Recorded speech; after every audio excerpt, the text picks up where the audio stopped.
Morning. Yeah, my name is Tony K. Silver. My company is Solid Surf Solutions, and I'm a LinkedIn profiler. And that is what I do for a living. I set up the company about 2.5 years ago. So when people say, oh, do you do anything else? No, LinkedIn, day in, day out. So that's it, just purely LinkedIn. I did think when I set up the company that I would teach people networking skills because of my history of having done over 2,000 events. But apparently people don't think they're bad at networking. Well, that's something we can we can touch on as well, because that's what I'm really keen to discuss with you here this morning, because you've obviously that is what you do now, but it's not what you used to do, and you went through a period of not working before you actually had this career transition, this career change that brought you to where you are now. So what was it that how did you start out? What was your career? What was your sort of route to where you got to that point of change, and then what brought about the change? Can you sort of, in a capsule, just explain to me what that actually involved? Yeah, a brief history. I started off being an engineer many years ago. I did a 5-year apprenticeship, went into engineering, did all the sort of different departments. Then I was spotted by one of the directors as having this ability to talk to people and build relationships. And there's always something in a manufacturing company where the sales and the production team don't really talk to each other. Sales promise this, production say, no, we can't do it then. And I sat in the middle and kind of sorted it out. So I jumped over into that sort of role. And over the years, I just built up to being a very senior business relationship director in a large sign company. And that's when the first change in my career took place back in 2008. So that was from engineering into... This was, I was actually a senior director in a company which produced signs. And then 2008 came along and we had this rather large dip, to put it mildly. And my job was made redundant. I keep being told it wasn't you, it was your job. I just happened to be in the job at the time, so I was the victim. And yeah, that was really horrendous. I was 48 at the time, and I hadn't really been out of work, unless I'd chosen to be, for many years. So I had no idea how to find a job. So the first week I had a pity party. I really got very down. I blamed everyone else. Then I gave myself a good kick and spat around the face and said, actually, the bloke in the mirror you look at every morning, he's the guy that's going to sort this. So you need to have a word with him. And I did. And I thought, right, okay. And I basically took on board a few things that I looked at online. I joined Indeed, Monster, and all those other wonderful jobs. Spoke to some headhunters, and thought, okay, well, this is the start of it, but I need to treat finding a job as a job. And I used to go up every morning at 7:30 in a suit and come down to my office, and I would treat it as a full-blown day. But there's only so much you can do. I drove around all the local industrial estates, which is quite a few in the Thames Valley, dropping my CV through doors, all the sort of things that apparently used to work many years ago. And then I come across an executive job club.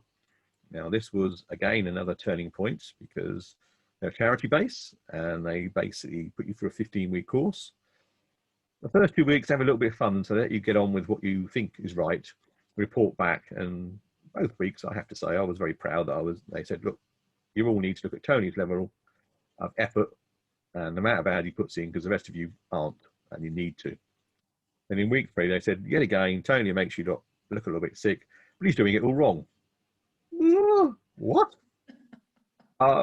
Explain. Okay, well, bottom line is you're doing things that used to work 20 years ago. Okay. And the fact that 70% of all the jobs that you're looking at don't actually exist. Oh my God. Yeah, if you think of estate agents that just happen to see that sort of board up for sale way past the house being sold, similar things were happening. People were actually already employing people internally, but had to put it through the process of putting it out there. And yeah, there were lots of things that just added up that applying for jobs really was a waste of time.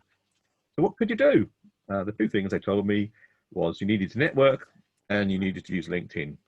Network, no idea what networking was. Well, what the hell's that about?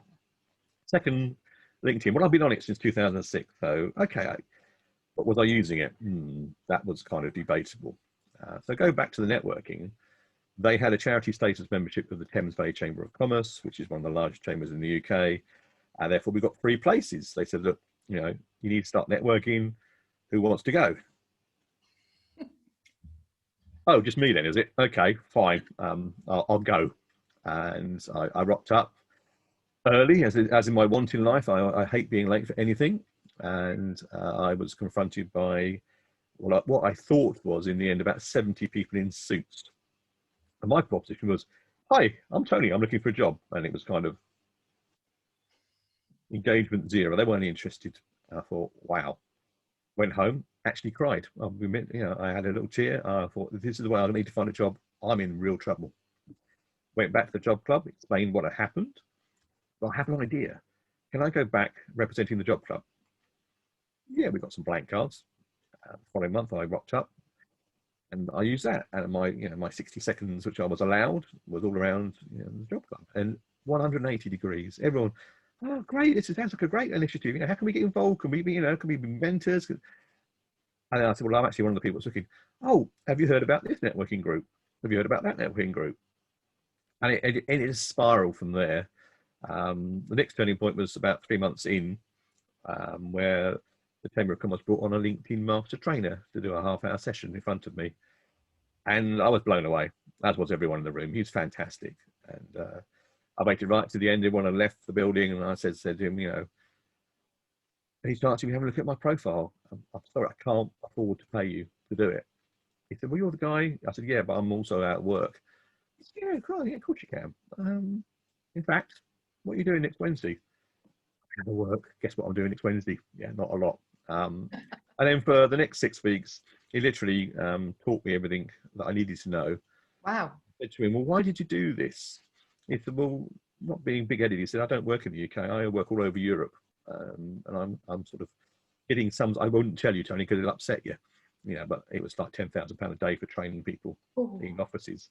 He said, so you go around the local patch using the knowledge is never going to affect me at all. In fact, you're doing a good service to the local business community. Great. I had another bargaining tool, and I had no budget because job seekers allowance of the sponsors pretty rubbish. They don't pay you much, and I had to go and barter. So the next too many months, unfortunately, I got to 11 months. All my insurance protection had run out. I was kind of getting close to losing my house, whole damn lot, and I still going to the Chamber of Commerce, even though the free places had run out. The guy that run the event said, look, come as my guest, I'll get you in. And every month I go, any jobs going? Any jobs going? And he said, look, give it your CV, I'll give it to my boss. Heard nothing. Following month. Anyhow. And he went back, and then I had an email from her saying, look, you seem to be rather persistent, which is the quality I actually like. Yeah, I'm prepared to see you. Email back, I'll be there in 10. Well, for your cheek, if you're in half an hour, you can have an interview. I got there in half an hour, 3/4 hour later, I had a job. And yeah, massive. I mean, I cannot even describe the emotions of, knowing that you're losing your house and everything else that goes with it. Yeah, well, I mean, but that's just, I love all of that story that you've shared so far. I mean, we've not even got to the next bit, but what you've shared, and it's that you say it's persistent, it's being creative, it's looking at things differently, it's learning, it's grasping it, it's taking the opportunities, it's taking action, it's not sitting back going, oh, woe is me. Well, you have an element of that, and I think it's important to acknowledge that, and then, as you say, give yourself a kick. You go, actually, you've got to sort this, and it's taking that responsibility for the self, and you've sort of turned that around, and you've pushed that forward, and you've learned, and then as a result of that persistence, which has been recognized, you've then been offered a job because of that sort of drive and determination. And I think it's underpinned by that sort of like, heck, I could lose my house, I could do, and it drives you, doesn't it? You use that energy in a different way. Well, it's a bit like COVID. You can either, like a lot of people went into overwhelm, and I said, actually, no, massive opportunity. Let's crack on and get something out of this. Absolutely. And it was the same with the job seeking. So I got a job at the Chamber of Commerce, spent a couple of years working in their sales team. I then moved into the events team, which was really, really, really 3 years, really wonderful because I was being paid to network and I was meeting lots of people. And the Thames Valley's got lots of head offices, so I was breaking bread with people from Dell and O2 and Microsoft. Wow. Because I had this really weird attitude that I think everyone is exactly the same until they prove to me otherwise.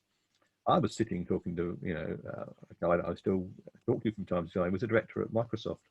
And we talked about football and his kids and things like that. We were, I wasn't fawning all over him like our directors were, and he loved it. Well, it's normal, aren't they? Everybody's normal. Everybody's equal, and it's finding that point of rapport. And if you've got something in common, and for me, that's where it always is. It's finding that where that rapport is built and building on from there and building the relationships, which you obviously do fabulously well at. Yeah, then I lost my job. Unfortunately, the CEO passed away, and they brought in a new guy. It was an internal promotion. I already had a big clash with him anyway, which he lost. Therefore, funny enough, my job was made redundant in the reshuffle. Because it's a Chamber of Commerce and they're very highly monitored, I was offered another job, which within the export department, which I took because I had to learn. I had to go away on a course and do all these wonderful things. And by this stage, I'm in my mid-50s, but it didn't matter. I still want to learn. To this day, I still want to learn something new every day. And the trouble is the job was interesting initially, but they kept me in the office 19.9 days a month. And I'm not that sort of person. So it's crazy, really, because I mean, it's not playing to your strengths, and that's what employers need to do. And I couldn't understand this. They got some guy who knows more about LinkedIn than anyone else in the Thames Valley virtually. Guy who's known as Mr. Networking in the Thames Valley, and they're keeping him in office. I could never really understand that. Yeah, I think you sort of hit the nail on the head from what you'd said previously, though. Obviously, as you say, you'd had a clash with him, and that was your punishment. But also, what propelled you to other things? Well, depression. There you go. Quite simply, I got depressed. I got very depressed. It took me to occupational health. I was tested. I was 1 point away from being suicidal. I was really down. I drove to work, often just drove past and drove home. Hated it. And then I'm sorry to interrupt, but I think that's such a key point that you've just said there, Tony. And that is, if you are out of alignment with your career and what is the essence of you, that is exactly what can happen. And that is where so many ailments spring from, not being happy, and I've just wanted to highlight that because it is so important to be aligned with what your passions and your talents are. Yeah, and my passion was I wanted to help people. I always have done, always will do. And I just wasn't really getting the opportunity to do it, and being kept in like a caged tiger. So I had a meeting with a chap called Warren Cass, and he's a serial entrepreneur based in Swindon, who I'd known for quite a while.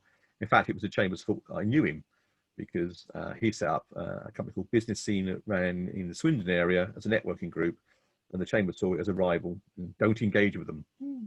Don't tell Tony not to engage with anything, because the first thing I did was, "Hi Warren, can I come to your first meeting?" And yes you can. And we became firm friends. And we met up for a coffee, and his opening line was, "God, you look like a pile of shit." Sorry, possible, but that's what he said. And he was right. And he said, "They're killing you, literally killing you. You need to get out, but we need to do it together. We need to be organized. We can't just, like a lot of people out there, jump, and certainly at the moment, time with the current situation, will set up a business without any real knowledge of how to run a business." And that's my big worry for a lot of people. It took me 9 months before I started my business, and during that 9 months, I saved money up. I took a lot of mentoring from him and another chap called Richard Woods, who was on The Apprentice, also a friend of mine. And when I started my business in April 2018, I had an accountant, I had a marketing web person, and 2 mentors, all in place, and some money. Therefore, the first year I could spend building the business and not worrying about it. And that was a massive, massive thing. So anyone listening to this, you need those things in place, because you're going to become one of those statistics, the companies that fail in the first year. The tipping point for me was I was in a job that I just did not suit me. They did not want to play to my strengths. I had this need to, I'm suffering at the moment, so I'm being locked in as we are now, not being able to go out and network. And they weren't using me to my best ability, and it was just driving me insane. And again, as before, the only person who could do anything about this was the guy in the mirror. Yeah, it took a while, but you know, we got to the position where it made sense to launch. And they asked me, you know, why are you leaving? I thought, God, if you don't know, you're stupid. But I didn't say that, of course. I sort of said, well, you know, I never want to work for anyone else from 9 to 5 ever again. I'm much rather working from 7 to 7 for myself, which is kind of as a Only 7 till 7, Tony. Goodness me. absolutely 7 days a week, 7 to 7. Yeah, these are your new hours. But are they enjoyable? Yes, immensely so. Do you have down days? Yes, of course you do. But they're far outweighed by the up days and the community feel, and you know, the networking and the LinkedIn just helps me tremendously touch the lives of many, many different people all over the world as well. It's not just like the old days. It was Thames Valley, where I had a sort of network of probably 10,000 people in the Thames Valley. Now it's, you know, I've got clients all over the world because it's not just due to COVID and the lockdown, because I was using Zoom long before that. But yes, technology allows you to expand your horizons. Absolutely. So can you explain what it is in more detail, that what it is that you actually do now? Because it's all to do with the profile area of LinkedIn specifically, isn't it? Because I mean, LinkedIn has so many aspects to it, and I know it's something we've already discussed and talked about, and ironically it's something that for years I was introduced to it years ago, probably around the similar sort of time to yourself, to be honest, and never really did anything with it. I've always kind of done my job, and like you, and in fact that advice you've given is great, because I actually went to Business Link, as it was back in the day, as a single parent, and borrowed money at the height of the recession from the bank to set myself up to be able to earn an income for 6 months, whilst I built myself up as a self-employed recruiter when I'd been working in recruitment for, I don't know, 20 plus years as an employed status. But like you, I just knew I couldn't work there any longer. And you just know, you just have to move on. You have to get out and you have to make it work. And the only person that'll make it work is you. So I did that, but LinkedIn, I know it's powerful, but you get caught up, and I know that we're going to talk more about my profile as well as, I mean, I've got my images done now. I think that's vitally important to have a good fresh image on there. And I understand fundamental bits, but every time I've tried to look at LinkedIn, somebody's taken me down oh, well, you need to look at Snapchat, Periscope or Facebook or something else. And I'm going, okay, let's do that. But you know, all that knowledge is all still in there. But LinkedIn is really, for anybody who's listening and watching, it is the place to be. If you're in business, if you're to network with people, to connect with people. I mean, I've just upped my activity levels last week with the new photographs that I've had, and I've had people contact me for different reasons off the back of that. And a post I'd put on yesterday has had over 1,000 views already for a job that I'm advertising. So but what you do is beyond just a post and a photograph. It's what's actually in that profile, isn't it? So please expand. So yeah, I'm a LinkedIn profiler, and what that means is I look at people's LinkedIn profiles. There are 12 key areas within that profile, and it's heavily indexed. So yeah, I'm a LinkedIn profiler, and what that means is I look at people's LinkedIn profiles. There are 12 key areas within that profile, and it's heavily indexed. So think of it like SEO. And what I do is I produce a report that looks at those 12 key areas. Now, for many, many people, over 90% of the people whose profiles I've looked at over the years, and that's 50,000 plus. Wow. They do not know how to use it because they don't get told. LinkedIn doesn't tell people. It's very poor at marketing that side of the business. So I go in there and say, well, actually, you know, and I don't, you know, butter it up. I can be quite blunt.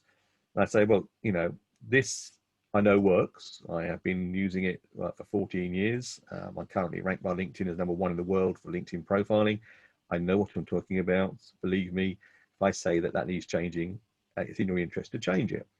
So the report is about 12 pages long. I send it to the client, who then looks at it briefly, and exactly what you said a minute ago, the next new shiny thing comes along and they go, ooh, ooh, they don't get around to implementing it. Now I discovered that after about probably a year of my business, that I'm getting great reviews from people, recommendations, testimonials. People stand up at networking events and going, you need to work with him, he knows what he's talking about. And I'd look at those people that were recommending me and find out, well, you haven't done half the stuff we talked about. And it became very apparent that I needed to add a second part, and this was the implementation. So my standard package is that you sit down with me, but it has been virtually for quite a long time, long before COVID, and we spend about 90 minutes implementing that report. Now that has been driven by my client saying, well, if you force us to do it, that's in our interest, because we just won't get around to it. It'll be something else that comes along, but we know we need to. So you kind of, by us committing to this 90-minute session with you, we know that we're going to get more benefit from it. And I say, well, yeah, actually, there's another little bit I'll add on top of that, is that because you're going to do an awful lot of learning in those 90 minutes, and you're going to make lots of notes, and you do some live updates, etc. I don't expect you to learn it all.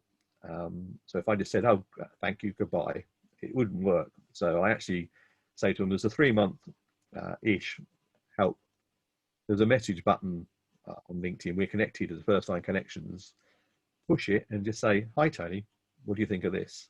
If you're updating it and you want your opinion on what you've done, if you've got on LinkedIn and they change something without you telling people, which is regular, it's just there just because people must get a return on investment from working with me. It's my main driver.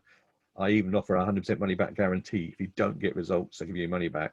By the way, I never had to give me money back because I know it works. And it's just making sure that I take people from being, I say, you know, one of my strap lines is be seen, be engaged, or be anonymous. And that's an issue because you might be really good at what you do, but if your LinkedIn profile is not telling people that, you're not getting the engagement. And a great analogy came about recently. We're working with a client who does work for Bentley, but he can't say that at the moment in time. He will be able to. I said, well, that's great. Can I use that analogy? I said, because I can make your profile look like Bentley. So when someone lands on, you know, Sarah Jane Naylor's profile, it sings to them. It looks really great. I love it. But how useful is that Bentley if you don't put any fuel in it? And the fuel is the activity. And that's where there's an awful lot of rubbish out there about the amount of activity you've got to do. And I think some of it is just evil. And it's really nice to know a lady we both know, Sam Rattling, who's also she's amazing, amazing LinkedIn. We don't clash on any level at all. In fact, we talk to each other regularly. And she came down to the Thames Valley. Well, she physically come down because she can't at the moment. No, but she presented at Thames Valley PSA recently, and she quoted that her level of activities that she teaches people is about 15 minutes a day. And I normally say about 18 to 20. So we both agree. But all those people out there being told you need to spend an hour a day, you don't. But what you need to do is you need to make it targeted, strategic. So rather than throwing mud at a wall and hope some of it sticks, no, that doesn't work, you know. So, you know, up activity by all means, but do it in a certain way.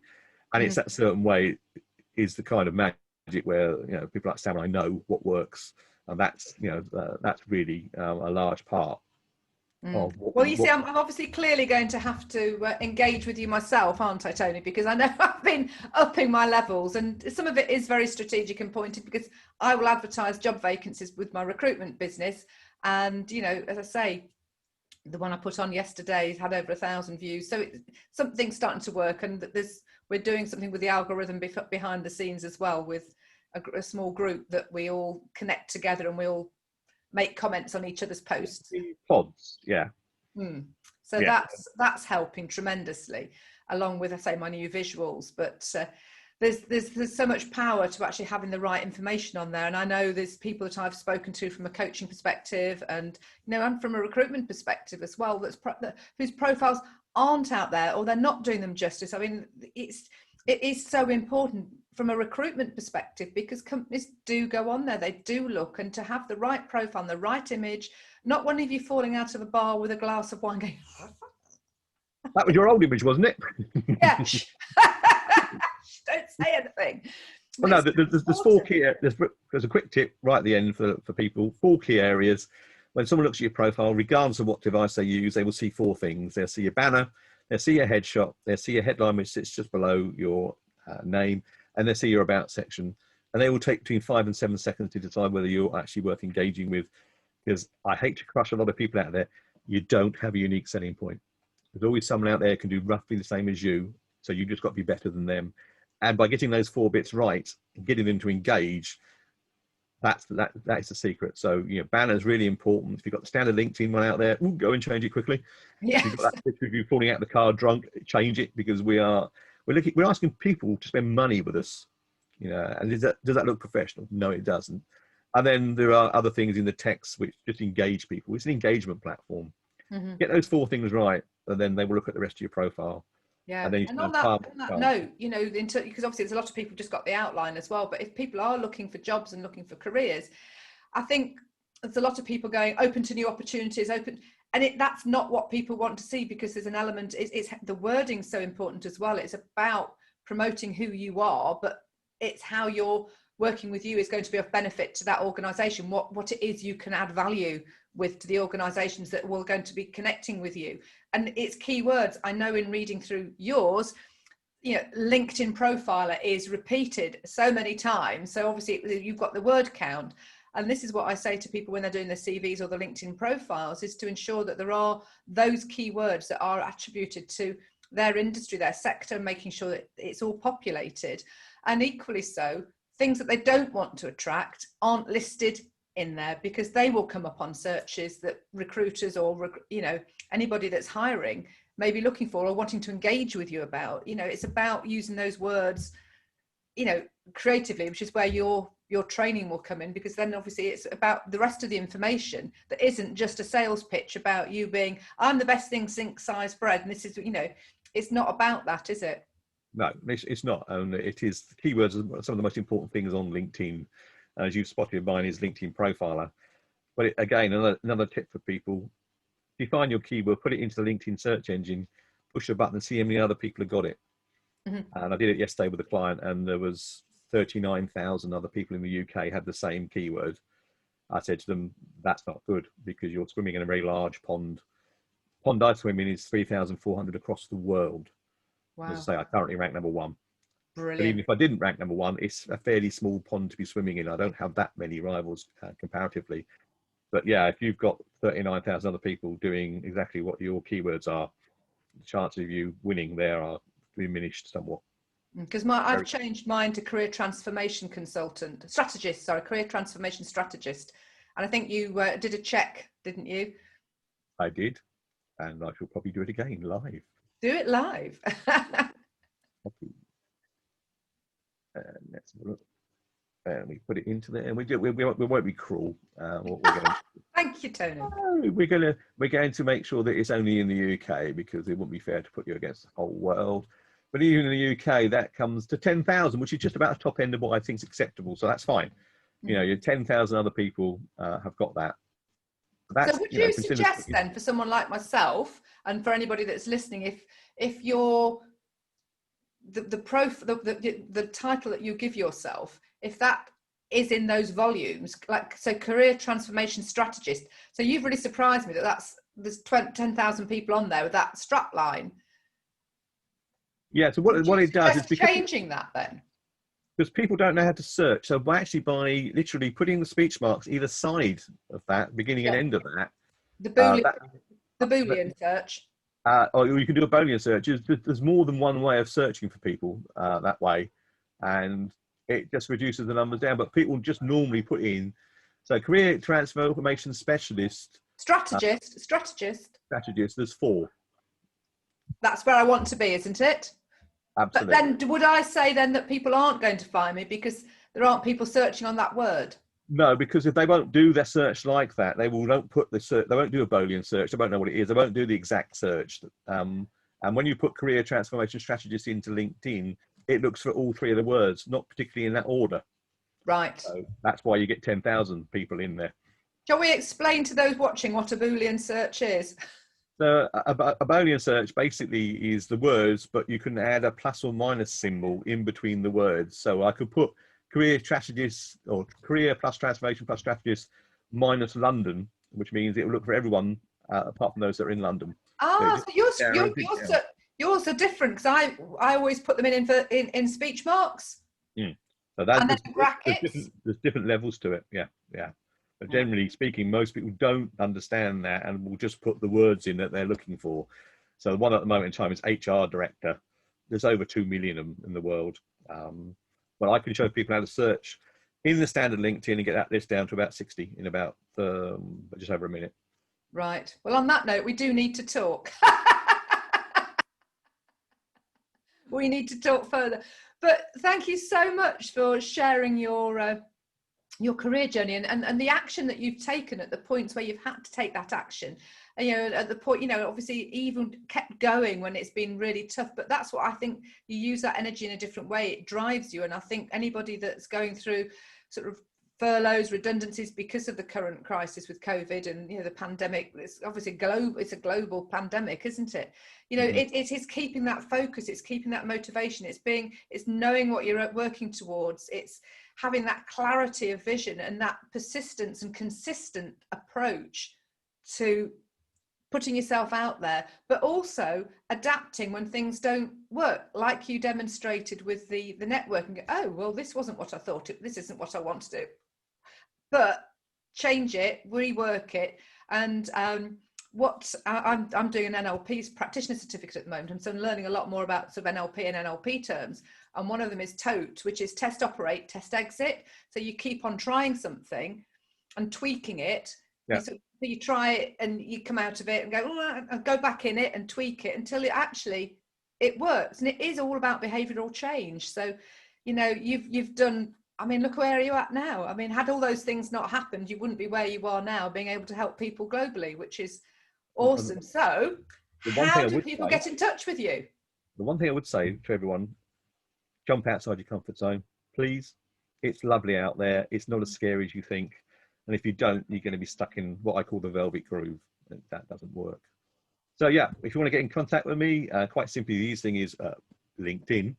And you don't say. Oh, I do. And there's a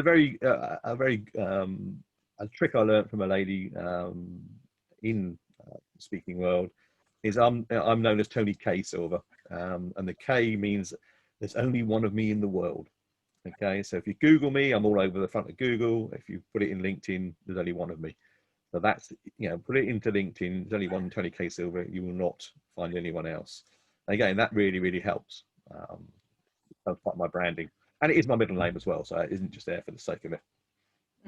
Absolutely. That's why I put the J in, Sarah J Naylor, because there are other Sarah Naylors out there. There are more of me, but the J is my middle name. So, well, it's J for Joanne, but it's no. Yeah.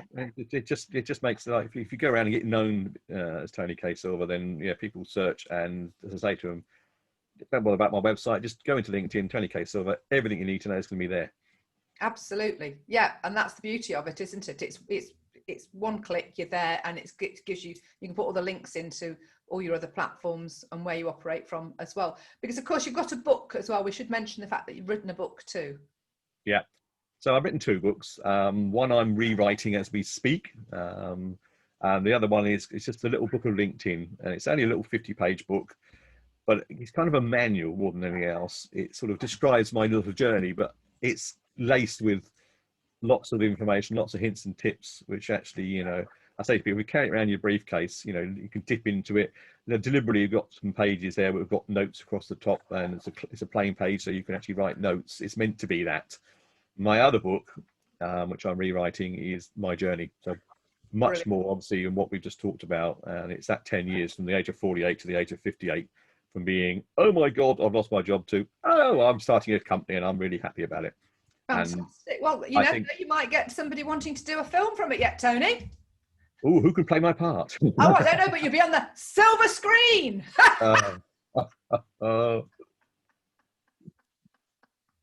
Oh, have Kevin Costner. You'll have to have Kevin Costner, won't you? There we go. He's still around. Anyway, it's been an absolute pleasure. Thank you so much for sharing your journey and where you're at, and sort of that inspiration and encouragement for others to follow suit in, you know, whatever it is that really floats their boat. Because if you're not doing something that floats your boat, like you've demonstrated, you end up really, really unwell and poorly, and that's not the place to be. So it's about connecting with your talents, your passions, your authentic true self, and rolling with that. And like you say, it's not as scary as you think. You know, you'd step out there.